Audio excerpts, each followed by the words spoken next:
welcome to our show. Right, and they form ASGOC. So first tell us what ASGOC is and how you're connected to the fiber optic cables under the sea.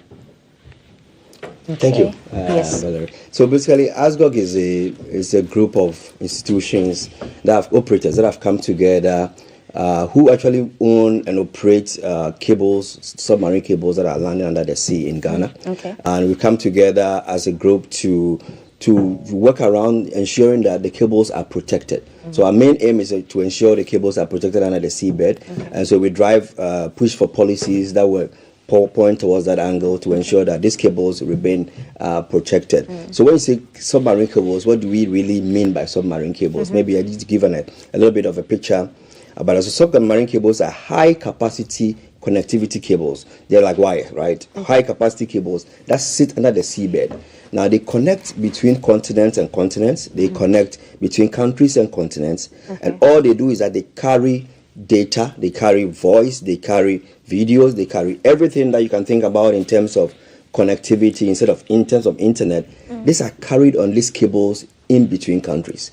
Now, about 95% of all the internet that we have, all the connectivity, all the data, all the AI, everything that you think about that is brought to digitalization and everything, 95% of that is they pass through these cables. There are a huge number of them in between the various, especially between Europe and America and Asia, also between Europe and Ghana, West Africa, and then West Africa and South Africa. So those of us, a couple of us, we have about 6 cables currently now landing in Ghana and in West Africa. We have the main one, we have the ACE cable, we have the WAS cable, we also have the Glow 1 cable, we have the SAT3 cable, and recently we have what we call 2 Africa cable. Now these are the cables that are landing here, and so together we come together there are a couple of things that cause issues for us, and so we push the agenda when it comes to times like this, what we call awareness. We use your medium. We also meet the stakeholders, and then we educate to try and push for them to understand how we can ensure we don't have those issues. Okay, so now tell us exactly what happened on March 14, 2024. Did the shark eat the cables? Did the whale eat it? What happened? Okay, so maybe before Isaac comes in, and I said you can add to that. So the sharks didn't eat the cable. Now the cables that we talked about here, these cables have been in country more than 25. Some of them, I mean, the earliest one was more than 25 years ago. The second one came around 15 years ago, and then a couple of them have come over the years. Now they come through. They are outside of the shore, and then they enter through the shore. Now what happened in 2024 was actually an issue at the place connecting to Cote d'Ivoire. It had nothing to do with Ghana, right? So there's a canyon. I mean, the canyon is like a big valley that sits at the shore of Cote d'Ivoire. And there's no other way to enter Cote d'Ivoire than through that canyon, right? So we will say that it was a natural disaster, not man-made. So at that point, in the canyon, there can be, sometimes there can be earthquake, there can be shifting of the ground. Under the sea. Yes, under the sea. And so if you look at how vast the cables are spread, there's no way one man-made issue like a shark or maybe a vessel or something can catch all the 4 at the same time. So that's what happened because they unfortunately, that is the only way to enter into Cote d'Ivoire. And so all the protection is done on it. You can see that we have double armor and all that, but this was a serious one, and that's why it doesn't happen that often, because the cable have been there for a long time, and it's just at that point that 2 years ago that we had that issue. Right. Okay. I see that there's a cable. There's something on the table, Engineer Isaac. What I'm seeing on our screen, if our director will bring it back, I thought fiber optic cables were like huge cables. Is that what it looks like? Yes. This was the cable. This is how it looks like. No, the one on the screen. What was it? Yeah, it's the same. Now, what is happening is this is normally protected. Now, when you look at the cable, that which interests us is that which looks like an antenna.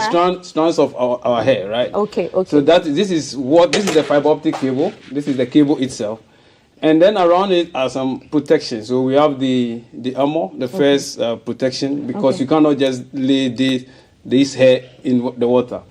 Then also is what we call the copper conductor.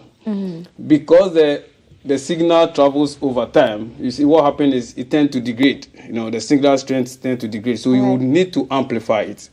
So let's say 50 kilometers from the shores of Ghana, you need to amplify. So we have another additional unit within the waters, which we call repeaters. Okay. So those repeaters get their power supply from this conductor. So we have this conductor, and to avoid the conductor, because water conducts as well, you don't want any leakage. We have the insulator here, the white, you see the white part of the cable. So that's the insulator. Okay, that's it. Then comes to other levels of protection. Now, so we have levels of protection that you see. So the typical cable, and as you move towards the shore ends, because there are a lot of marine activities, we increase the protection level. Okay, so that's why it looks so big. Yeah, exactly. You see it as being big. Yes. Okay. Yeah. Right. Okay. So for the said day that the incident happened, like Mr. Chair is saying, you see the cables are laid on the seabed, right? So it crosses over the canyon. And when there is a landslide, there was a landslide, and it broke, I'll say, the banks of this canyon. Okay. And so in the process, the cable, which once you are crossing over the canyon, it breaks, and then you have the total cable cut. And because most of the cables, they are evenly spread though, but when when there's a landslide, it can travel for some kilometers, right? So it means that if even you are far, like 20 or 40 or maybe 100 kilometers, you are likely to be impacted. Okay. It is for that reason that we saw all the cables that cross the canyon being impacted on the said day. Yeah. Okay, so what happened in Ghana? Did that happen in Cote d'Ivoire as well? No. The same cuts that the disruptions that we experienced, did they experience? Yes. It was all the cables along the coast of West Africa were impacted. So Ivory Coast had to also, they went through the same experience as Ghanaians, and Nigeria also went through the same experience. Yeah, but then what happened was that there are some other cables who, like, they don't go over this canyon in Nigeria. So then in Ghana, we were able to restore the services because we could access Nigeria. So once we go to Nigeria, we get hooked onto those cables, and then voila, we were able to restore the services after day 1 and day 2. Okay. Yeah. Right. So what does this mean?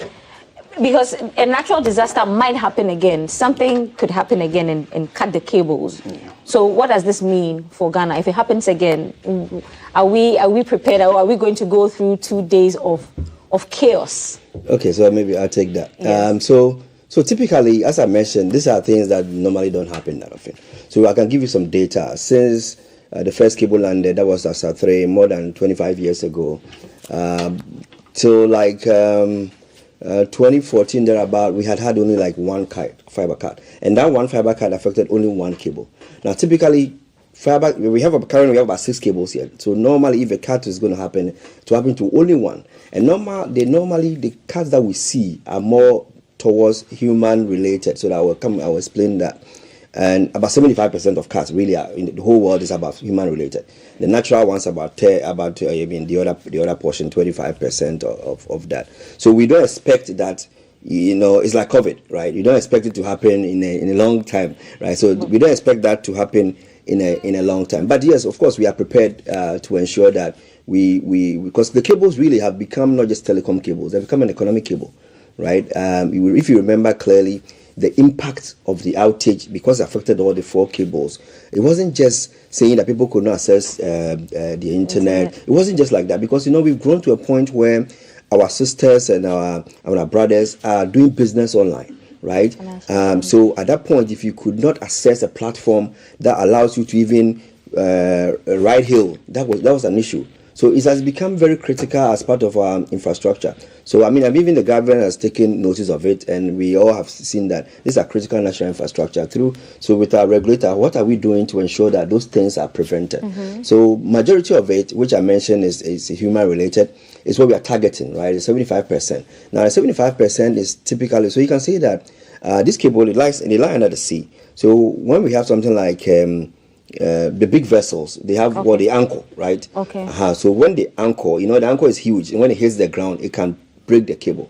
Now, because how do we deal with that? We have something called cable protection zones.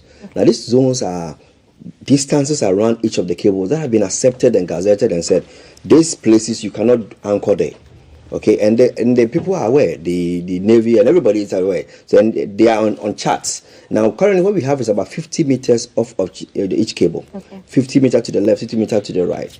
Now, we're pushing and working with the policymaker, and the standard is about 250 meters. Mm. So working with the policymaker, we see whether we can increase it to that point. But even with what we have now, there's a lot of monitoring. We monitor it, the Maritime Authority monitors it. Okay. If any vessel veers off Tema Port and comes through close to the cables and want to go to the zone, they reach out to the captain. How do they reach out to the captain? The captain, we have access to what we call AIS, that they're able to see. It's like a GPS locator. They're able to see and prevent them from coming to that. So that's the one way of preventing the big vessels. Now, the bigger problem we have is not really about the big vessels. Those are the fishing vessels. Fisher folk. The fishing, not our Ghanaian canoe fisher folks. Really, there's a medium, a bigger chunk fishing vessels who normally do what we call trawling. Sometimes they put the thing under the sea and they sweep the fishes under the sea. Okay, right. Now, yes, so those are big. So when they sweep the fish under the sea, the likelihood of hooking a cable is very high.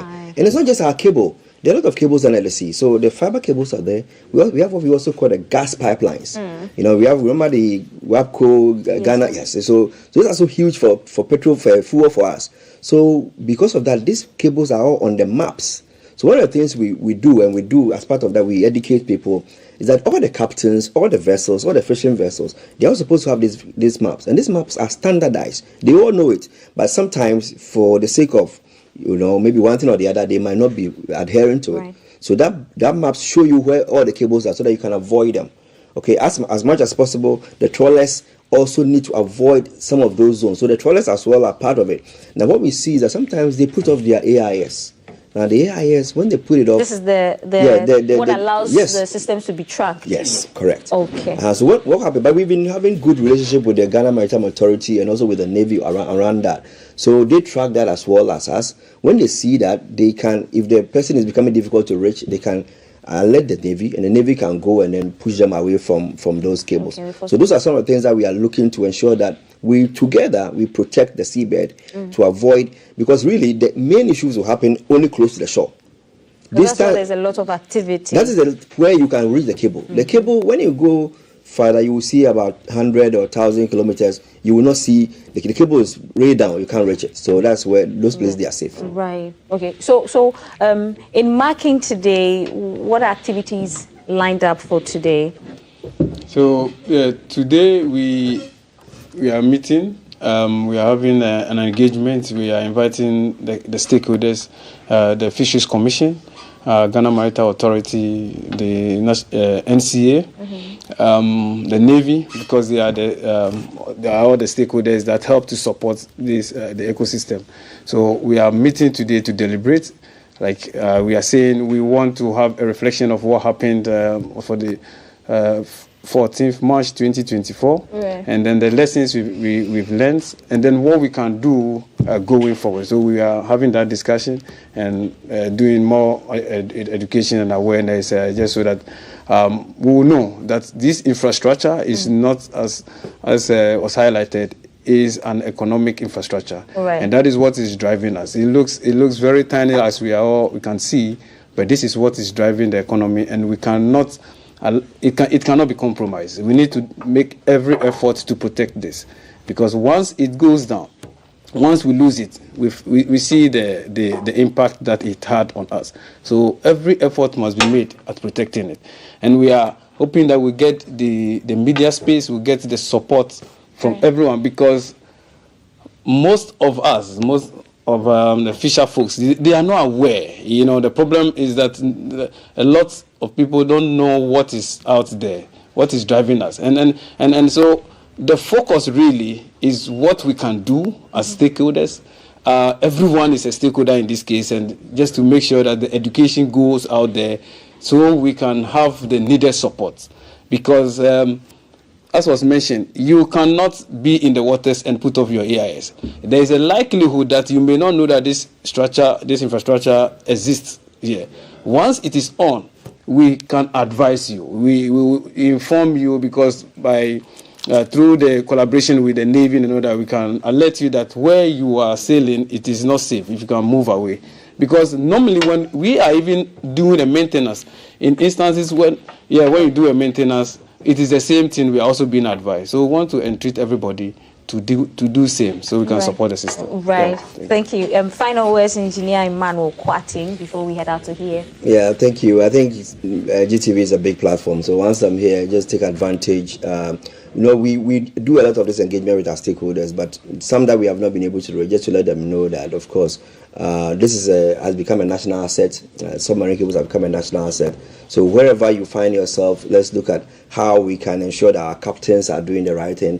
They are sticking to the policies that have been put in place, and of course, the policymakers will continue with engagement with them to see how we can ensure that we have better policies to help protect our seabed. Right. And so, if people want to ask questions, further questions, is there a website that they can access where they can ask information, they can ask questions?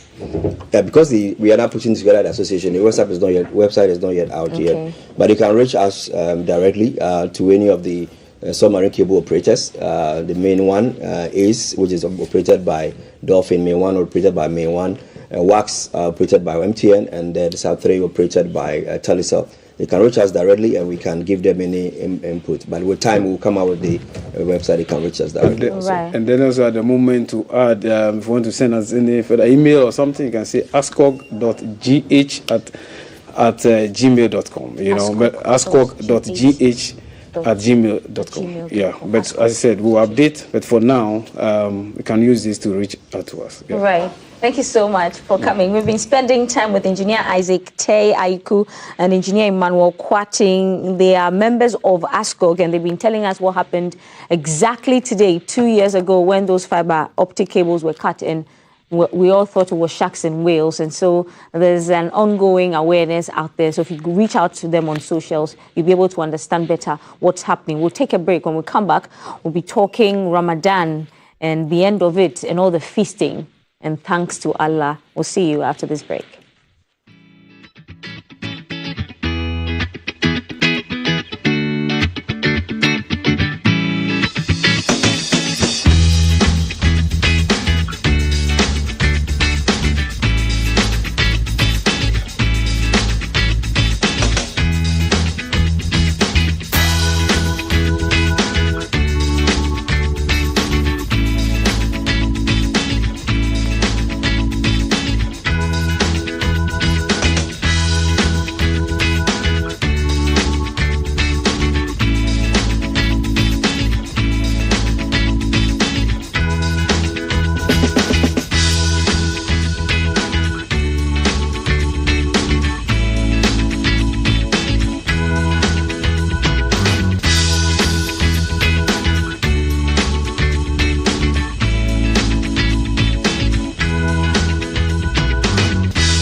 Ramadan.